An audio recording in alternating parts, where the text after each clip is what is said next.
سوال ہے، ایک حاجی جب احرام باندھ کر مکہ معظمہ پہنچ گیا تو اب کیا کرے؟ مکہ معظمہ پہنچنے کا مطلب یہ ہے کہ جدہ سے وہ مکہ پہنچا ہے، ٹھیک ہے۔ تو مکہ پہنچنے کے بعد سب سے پہلے وہ اپنے ہوٹل میں جائے گا، وہاں سے ضروریات سے فارغ ہوگا، ہے نا، وضو کرنا ہو کر لے، پیشاب پاخانہ وغیرہ وہ کر لے، کھا پی لے، کچھ سفر کی تھکاوٹیں ہیں چاہے تو تھوڑی دیر کے لیے آرام کر لے۔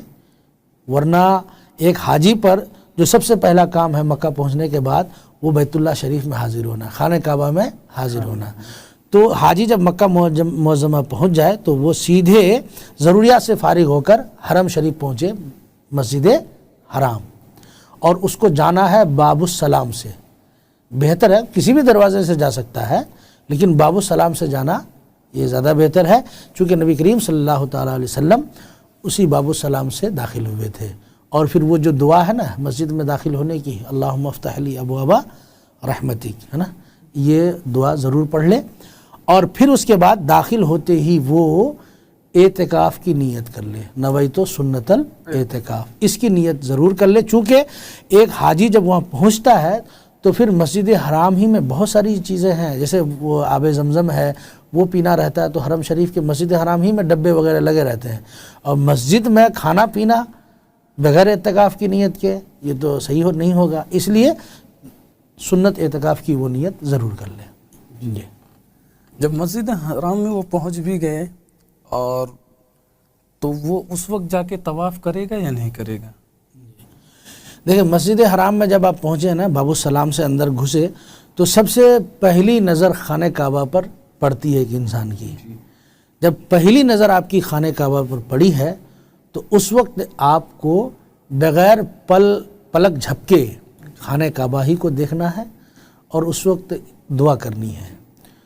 روایت میں آتا ہے کہ جب خانہ کعبہ پہ پہلی نظر پڑتی ہے اور اس وقت جو دعا کی جاتی ہے اللہ تعالیٰ اس دعا کو ضرور قبول فرماتا ہے۔ تو اس لیے اس وقت کون سی دعا مانگی جائے؟ کچھ لوگ تو دنیا میں بھلائی کی دعا مانگتے ہیں، کاروبار میں، اس میں اس میں، یہ وہ، لیکن ایک مسلمان اس کے لیے دنیا کی زندگی کوئی زندگی نہیں ہے، اصل زندگی آخرت کی ہے۔ تو اس لیے بہتر یہی ہے کہ وہ حسن خاتمہ کی دعا مانگے اور جنت میں داخل ہونے کی وہ دعا مانگے۔ ظاہر سی بات ہے کہ جب حسن خاتمہ کی دعا مانگے گا اور یہ دعا قبول ہوگی تو پھر اللہ تبارک تعالیٰ اس کے لیے آخرت کے تمام مراحل کو آسان فرما دے گا۔ اس کے علاوہ بال بچے، بیوی وغیرہ کی صحت و عافیت، عزت و آبرو وغیرہ کی حفاظت کی دعا مانگے گا، مانگ سکتا ہے، لیکن حسن خاتمہ کو تو ضرور لازم کرے۔ یا ایک طریقہ بعض لوگ یہ بتاتے ہیں کہ یہ دعا کہے کہ یا اللہ میں جو دعا کروں وہ قبول ہو جائے، اس کے بعد میں جو دعا کروں وہ قبول ہو جائے۔ گویا کہ وہاں سے وہ ایک جو ہے نا شرط لے کے آتے ہیں اپنے لیے کہ میں نے وہاں یہ دعا کر دی ہے کہ جب جب میں دعا مانگوں تو میری دعا قبول ہونی چاہیے، وہی دعا قبول ہوئی، اب اس کے علاوہ ساری دعائیں قبول ہوتی رہیں گی۔ یہ بھی ٹھیک ہے، کر سکتا ہے، لیکن بہتر یہی ہے کہ وہاں پر اپنے لیے کچھ دعا ضرور کرے، حسن خاتمہ کی خاص کر کے۔ سامعین و ناظرین، اس میں ایک بڑی بات پتہ چلی ہے کہ جب پہلی نظر پڑتی ہے خانہ کعبہ پر تو اس وقت دعا مقبول ہوتی ہے، اور اس وقت مفتی صاحب قبلہ نے بتایا کہ سب سے بہتر طریقہ یہ ہے کہ ہم اپنے لیے اپنی آخرت کی دعا مانگے، حسن خاتمہ کی دعا مانگے۔ سبحان اللہ۔ اب یہ ہے کہ جو اس وقت ہم طواف کرتے ہیں اس طواف کو کہیں گے کیا، اور طواف کرنے کا طریقہ کیا ہوگا؟ دیکھیے، اگر جیسے شروع میں بتایا کہ حج 3 طرح کا ہے، قران ہے، افراد ہے اور تمتع ہے، تو ہم چونکہ حج تمتع کا بیان کر رہے ہیں اور حج قران اور حج افراد کو بعد میں اس کے بعد بیان کریں گے، تو جو یہاں سے گیا وہ ظاہر سی بات ہے عمرہ کی نیت کر کے گیا ہے، تو جب وہ عمرہ کی نیت کر کے گیا تو یہ طواف اس کا عمرہ کے لیے ہوگا، اور پھر اس کے بعد جو صحیح کرے گا وہ بھی اس کے عمرہ کی صحیح ہوگی۔ اگر یہیں پر ہم رک کے یہ کہہ دیں کہ اگر وہ قارن ہے یعنی قران کی نیت کر کے گیا ہے یا افراد کی نیت کر کے گیا ہے تو اس کے لیے یہ طواف قدوم ہو جائے گا، طواف قدوم، ٹھیک ہے۔ اور متمتع کے لیے یہ طواف قدوم نہیں ہوگا، حج تمتع کرنے والے کے لیے اس کے لیے یہ طواف عمرے کا طواف ہوگا۔ بات واضح ہو گئی؟ اب جب وہ طواف کرے گا تو کیسے طواف شروع کرے گا؟ طواف کی اسٹارٹنگ جو ہے وہ ابتدا کہاں سے کرے گا؟ تو کہتے ہیں رکن اسود سے، رکن حجر اسود سے 4 کونے ہیں خانہ کعبہ کے، چاروں کونے کا الگ الگ نام ہے. جس کونے میں حجر اسود ہے اس کا نام رکن اسود. اس کے بعد جب یوں آپ آگے بڑھیں گے تو رکن عراقی، پھر اس کے بعد جب آگے ادھر جائیں گے تو رکن شامی، پھر جب ادھر آئیں گے تو رکن یمانی. ٹھیک ہے، یہ 4 کونے ہیں. طواف کی ابتدا رکن حجر اسود سے ہوگا. اب جب اس وقت آپ حجر اسود کے سامنے کھڑے ہوں گے تو آپ کو استلام کرنا ہے. استلام میں ہوتا یہ ہے کہ آپ وہاں اگر جگہ خالی ہے تو آپ حجر اسود کو بوسہ دیں گے. اگر بوسہ دینے کا موقع نہیں ہے تو آپ ہاتھ ٹچ کر کے اپنے ہاتھ کو چوم لیں گے. ٹھیک ہے، اگر یہ بھی موقع نہیں ہے تو کسی لکڑی سے یا کسی اس سے اس کو ٹچ کر کے اس کو چوم لیں گے. اگر یہ بھی موقع نہیں ہے تو دور سے ہی ہاتھ کا اشارہ کر کے اسے کر لیں گے. یہ استلام ہو جائے گا. اب حجر اسود کو چومنے کے لیے مار دھکم دھکا اور اس کو گرا رہے ہیں، اس کو ہٹا رہے ہیں، یعنی خود بھی تکلیف میں پہنچ رہے ہیں اور دوسرے کو بھی تکلیف پہنچا رہے ہیں، اس کی اجازت نہیں ہے شریعت میں. مطلب یہ ہے کہ اگر آپ بوسہ دیتے ہیں آسانی سے تو بہت اچھا ہے، ٹھیک ہے. اگر کسی کو تکلیف دے کر بوسہ دینا پایا جا رہا ہے تو یہ بوسہ آپ کے کام آنے والا نہیں ہے، بلکہ یہ تو آپ ایک طرح سے گناہ کا کام کر ڈالیں. اب یہاں پر جو عورتیں جاتی ہیں ان سے درخواست ہے ہماری کہ وہ حجر اسود کو بوسہ دینے کی کوشش نہ کریں، اس لیے کہ حج کے مہینے میں آپ عام دنوں میں جائیں گے تو موقع مل جائے گا، لیکن حج کے ایام میں جو موسم حج ہے اتنی بھیڑ ہوتی ہے کہ آپ مرد و زن کے اختلاط سے، ویسے بھی تو اختلاط ہو ہی جاتا ہے لیکن وہاں کافی زیادہ گیدرنگ ہو جاتی ہے. تو ایک عورت کو اس کو اپنے آپ کو سپریٹ رکھنا چاہیے، اس لیے وہ وہاں نہ جائیں، وہ دور سے ہی کر لیں، ان کے لیے یہ بہتر ہے.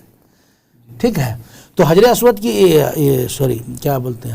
طواف کی ابتدا جو ہے حجر اسود سے کرنی ہے. ٹھیک ہے، آپ حجر اسود سے کریں، آپ کو آگے بڑھنا ہے.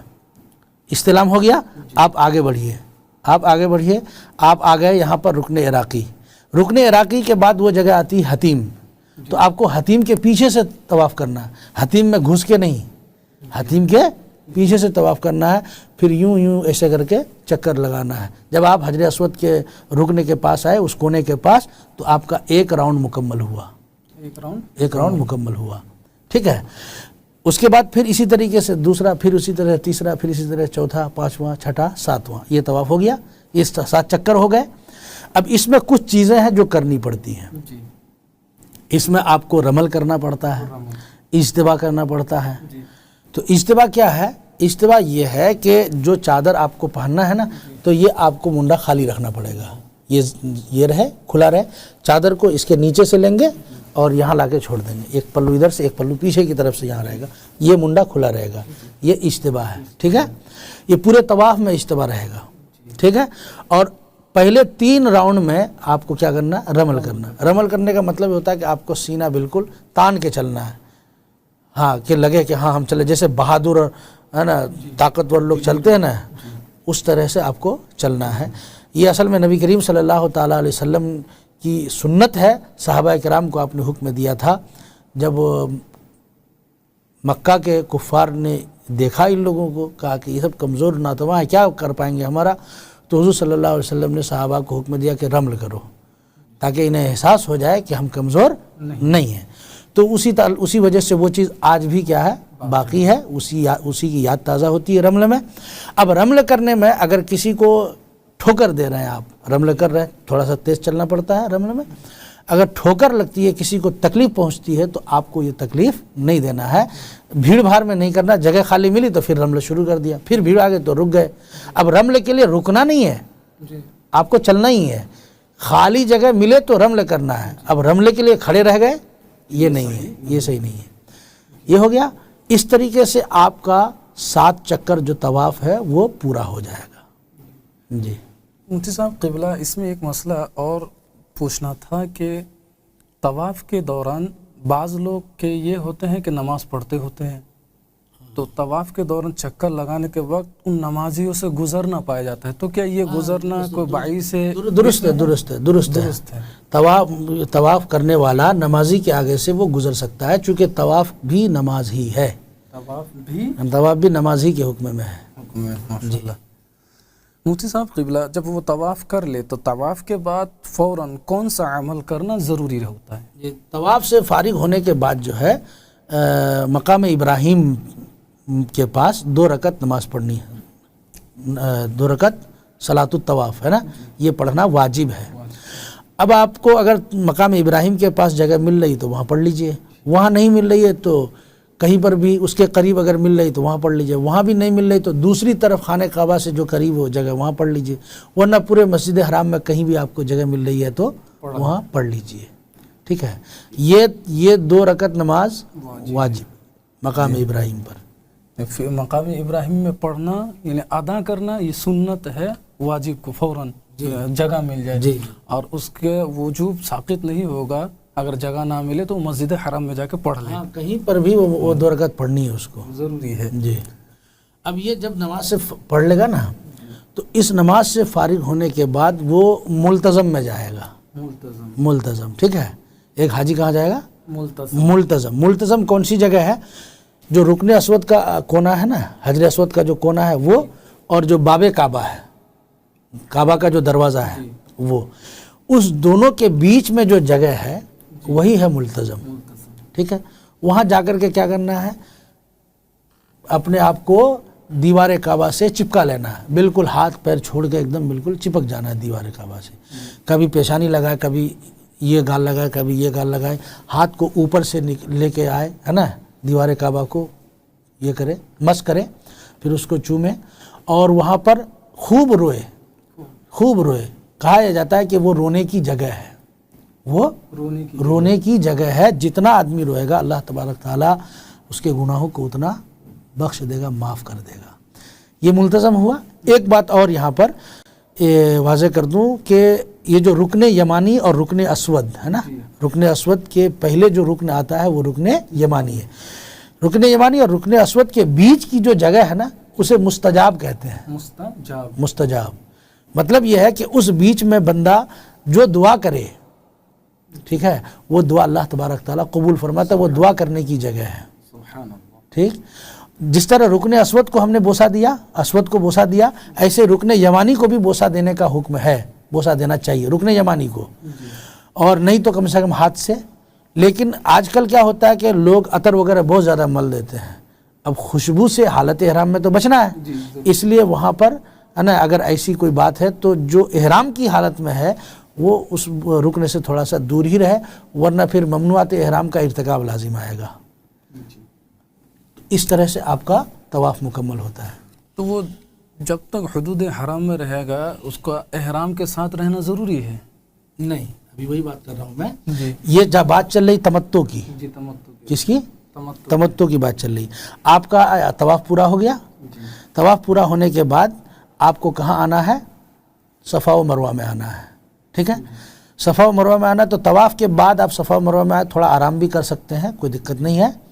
آپ صفا و مروہ میں آئے، صفا سے شروع کریں گے، صحیح، مروہ میں آئیں گے، پھر مروہ سے شروع کریں گے، صفا میں آئیں گے، تو صفا سے مروہ 1 چکر، پھر مروہ سے صفا 2 چکر۔ ایسا نہیں ہے طواف کی طرح کہ حجر اسود سے شروع کیا پھر حجر اسود کے پاس پہنچے تو 1 راؤنڈ، یہاں ایسا نہیں ہے، یہاں صفا سے مروہ آئے تو 1 ہو گیا، اور مروہ سے صفا آئے گئے تو 2 ہو گیا، پھر صفا سے مروہ آئیں گے تو 3 ہو گیا، تو یہ 7 چکر اس میں لگانا ہے۔ اس میں بیچ میں آتا ہے ایک میلین اخضرین، میلین اخضرین، وہ ہرا نشان ہے، چونکہ اس وقت جب حضرت حاجرہ جو دوڑ لگائی تھی تو وہاں نشیب تھا، ٹھیک ہے، تو حضرت اسماعیل علیہ السلام کو دیکھنے کے لیے اس جگہ پر تیزی سے وہ گزری تھی حضرت اسماعیل علیہ السلام پر، تاکہ نظر پڑے کوئی نقصان تو نہیں ہوا، تو وہ عمل اللہ کو محبوب ہے، اور وہ عمل آج اپنے تمام بندوں پر جو حج کرنے کے لیے جاتے ہیں، جو صحیح کرتے ہیں، ان کے اوپر یہ عمل باقی رکھا ہے۔ تو میلین اخضرین میں صحیح کرنا ہے، تھوڑا تیز چلنا ہے۔ کچھ لوگ کیا کرتے ہیں، بہت تیز اسپیڈ بھاگتے ہیں، ایسا لگ رہا ہے جیسے کہ کوئی پیچھے سے پکڑنے آ رہا ہے یا کسی چیز کو وہ پکڑنے جا رہا ہے، تو تیز نہیں چلنا ہے، بالکل دوڑنا نہیں ہے، بلکہ رفتار جو آپ کا معمول تھا میلین اخضرین کے علاوے میں اس سے تھوڑا سا آپ کو بڑھا دینا۔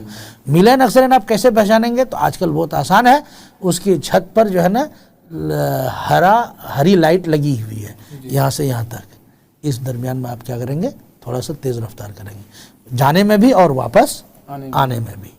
یہ جب آپ ہو گیا تو یہ آپ کا طواف اور سعی پورا ہو گیا. طواف اور سعی پورا ہو گیا. اب آخری جو کام رہتا ہے وہ حلق و تقصیر جی کا کام اب رہتا ہے. آخری کام اس کے پاس حلق یا تقصیر کرنا ہے. حلق اور تقصیر میں افضل کون سا ہے، اور جب تقصیر کرے تو اس کی بھی کوئی مقدار ہے یا نہیں، اس کی وضاحت فرما دیں. دیکھیے بہتر حلق ہے. جی بہتر کیا ہے؟ حلق ہے. اور کم سے کم 1/4 کا حلق کرنا پڑے گا. لیکن 1/4 حلق کر کے گھومنا تو لوگ کہیں گے کہ کیا ہو گیا، ایک طرف کا بال ختم ہو گیا اس کا. تو بہتر یہ ہے کہ مکمل ہی وہ کیا کر دے، حلق کر دے. تقصیر بھی ہے تو اس میں زیادہ تر بال اس کا کیا ہو جانا چاہیے، کٹ جانا چاہیے. تو عموماً لوگ کیا کرتے ہیں، تقصیر نہیں کرتے ہیں، وہ سیدھے حلق ہی کر دیتے ہیں. اور اس میں عافیت بھی ہے. میں حجاج کرام سے درخواست کروں گا کہ آپ حلق ہی کریے گا، تقصیر نہیں کریے گا، ورنہ سر کے بال ٹوٹیں گے تو پھر آپ کو مسئلہ کھڑا ہوگا. تو بہتر یہ ہے کہ حلق ہی کر دیجئے تاکہ نہ سر میں بال رہے اور نہ ہی ٹوٹنے کا خطرہ بنے. حلق اور تقصیر یہ دونوں عورتوں کے لیے ہے؟ نہیں، عورتوں کے لیے نہیں ہے. عورتوں کے لیے تقصیر، یہ حلق تو ہے ہی نہیں. عورتوں کے لیے تقصیر ہے. وہ تقصیر میں وہ بھی یہ ہے کہ اپنی چوٹی کے آخری حصے کو انگلی میں لپیٹے اور اس کا تھوڑا سا اتنا سا حصہ جو پور آگے نکلتا ہے انگلی کے پور کے برا، ہاں اس کو کاٹ ڈالے. یہی اس کے لیے کیا ہے، تقصیر ہے. اور یہی اس کے لیے حلق ہی مان لیجیے آپ. تو جب سعی کر لیں تو اب وہ پھر احرام سے باہر ہو گئے، حلق تقصیر ہو گئے. حلق کر لیا. اب حلق کرنے میں بھی ایک مسئلہ اور یہاں پر واضح کر دوں کہ چاہے تو آپ نائی کے پاس جا کے حلق کر لیں، چاہے تو آپ ایک دوسرے کا آپس میں بھی حلق کر سکتے ہیں. اگر یہاں شک یہ نہ کرے کہ بھائی ابھی تو ہمارا احرام تو ہے ہی ہے، تو احرام کی حالت میں بال موننا یا منوانا دونوں منع ہے. تو یہاں منع نہیں ہے، چونکہ یہ وقت آ چکا ہے. اب آپ کا وقت آ چکا ہے. بال مونوانا بھی تو منع ہے نا. اگر موننا منع ہے تو منوانا بھی منع ہے. تو اگر کسی سے منوائیں گے تو پھر منع نہیں ہوگا. اس لیے جب وقت آ چکا ہے تو آپ کسی دوسرے کا مون سکتے ہیں اور وہ آپ کا بھی مون سکتا ہے. آپس میں حاجی لوگ ایسا زیادہ تر کرتے بھی ہیں اور آسانی بھی ہے. ایک نیا حاجی، ایک نیا آدمی جب مکہ شریف پہنچتا ہے تو اس کو اس وقت پتہ نہیں چلتا ہے کہ کہاں کدھر کس طرف دکان ہے. تو آپ ہر حلق کہاں کرائیں گے، وہیں باہر کرا لیں، صفا مروہ کے باہر. نہیں ہوتا ہے تو آپ اپنے کمرے میں آئیے ہوٹل میں، یہاں پر بھی آپ حلق کر سکتے ہیں. اس طرح سے ایک آدمی اپنے حج تمتع میں جو عمرہ کی نیت کیا ہوا ہے اس کا عمرہ پورا ہو گیا. اب وہ احرام سے بھی احرام سے نکل گیا. اب اس کے اوپر احرام کی پابندیاں نہیں ہوں گی. لیکن اگر وہیں پر وہ قارن ہے یا مفرد ہے، یعنی حج قران کی نیت کر کے آیا یا حج افراد کی نیت کر کے آیا ہے، تو اس کا احرام نہیں کھلے گا. اس کا احرام نہیں کھلے، نہ وہ حلق کر پائے گا نہ تقصیر کر پائے گا. اس کو کچھ نہیں کرنا ہے. خالی کیا کرے گا، وہ طواف کرے گا، صحیح کرے گا اور اس کے بعد جو ہے بیٹھا رہے گا. وہ احرام ہی میں رہے گا. طواف کرے گا، صحیح کرے گا، تو یہ اس کے عمرہ میں شمار ہوگا نا؟ نہیں، عمرہ کیسے ہوگا؟ مفرد کے لیے تو عمرہ ہی نہیں ہوا. اور قران کے لیے عمرہ تو ہوا، لیکن اس کا مکمل عمرہ کب ہوگا؟ جب احرام کھلے گا. اور اس کا احرام کب کھلے گا؟ جب وہ قربانی ہو جائے، حج کی قربانی، اس وقت اس کا عمرہ اور حج دونوں ایک ساتھ مکمل ہوگا. یعنی اگر حج تمتع کرتے ہیں تو ہم وہاں متعدد عمرے کر سکتے ہیں. بالکل. آپ جیسے کہ فارغ ہو گئے اسی دن عمرہ سے، اب آپ کے پاس لمبا ٹائم بچا ہے، مان لیجئے 10 دن کا، 15 دن کا، 8 ذی الحجہ تک آپ خالی ہیں. اس بیچ میں آپ کو کیا کرنا ہے؟ بہتر یہی ہے کہ آپ عمرے کریں، عمرے کرتے جائیں. اور عمرہ کہاں سے کرنا ہے؟ آپ کو پھر حرم جانا پڑے گا. تو اس کے لیے بتایا جائے مسجد عائشہ جو مقام تنعیم ہے نا، وہاں پہنچنا ہے، پھر وہاں عمرے کے احرام باندھنا ہے، واپس آ کر کے حرم شریف میں طواف کرنا ہے، وہی صحیح کرنا ہے جیسے بتایا. صحیح کر لیا، پھر آپ اپنے حلقے کر لیا، ایک عمرہ آپ کا پورا ہو گیا. تو آپ کی طاقت پر ہے، آپ ایک دن میں 10 عمرہ کر پائیں گے تو کر لیجئے، 2 عمرہ کر پائیں گے تو 2 کر لیجئے. ہر دن ایک عمرہ کرنا چاہتے ہیں، ایک عمرہ کر لیجئے، یہ بہتر ہے. عمرہ میں تو حضرت مفتی صاحب قبلہ حلق شرط ہے. جو ہی آپ نے بتایا کہ ایک دن میں 2 کرنا ہے عمرہ، تو ایک مرتبہ حلق کر لیا ہے، اب تو اس کے سر میں بال ہوتا نہیں ہے. جب بال نہیں ہوتا ہے تو کیا پھر اس پر استورا چلانا ضروری ہوگا؟ ہاں، اس کو مطلب ایسے بھی استورا چلا لے گا. بال نہیں ہے تو ایسا نہیں ہے کہ کھال کاٹ کے پھینکے گا، اس کے اوپر خالی استورا چلا لے گا، سر کے اوپر پھیر دے گا. یہ حلق کے قائم مقام ہو جائے گا. تو یہ حاجی کے لیے، یہ متمتع کے لیے یہ مسئلہ ہوا. جی. اور باقی آپ نے وضاحت فرما دی ہے افراد اور قران کے لیے بھی.